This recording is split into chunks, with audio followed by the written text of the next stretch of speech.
The important question, though, over here is there anything else that can be added? And this is a classic question that we get all the time. What's the role of sorafenib, for example, after TACE or around TACE? So many studies have taken place, and all of them have been reported, mainly focusing on the combination of the sorafenib plus chemoembolization, i.e. TACE, in the setting of locally advanced disease.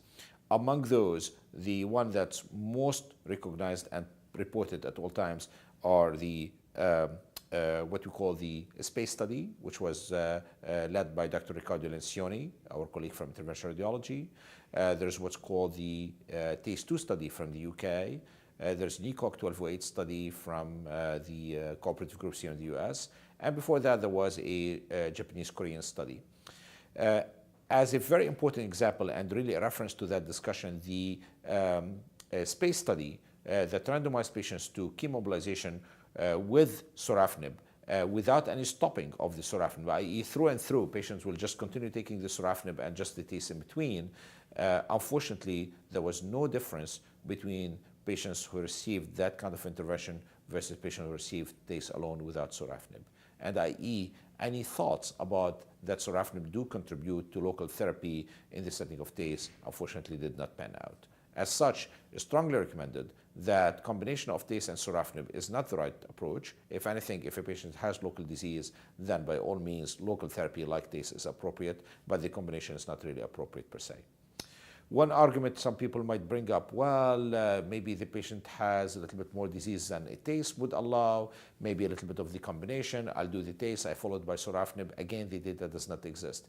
If a lesion or lesions are more than what a TACE can handle, or it needs much more than even 2 TACE per se, this is simply what we call a BCLC situation where the patient probably should go onto systemic therapy and sorafenib per se. TACE or transarterial chemoembolization will depend really on the size of the tumor as well as the location of the tumor. In general, it will be nice to think about that TACE will be applied once and it will control all the disease. Sometimes, however, TACE is staged, i.e. the interventional radiologist might plan more than 1 TACE based on how much they can cover of the tumor. However, nobody really has put any data in place except our colleagues in Japan in regard to how many TACE or how frequent they should be. And this is really always a subject of contentious debate because people don't really realize like what's necessary to do. And if anything here, of course, patient care comes first. And in other words, the simple scenarios, if there's a metastatic disease situation while on TACE, by all means, this is the time to go to systemic therapy.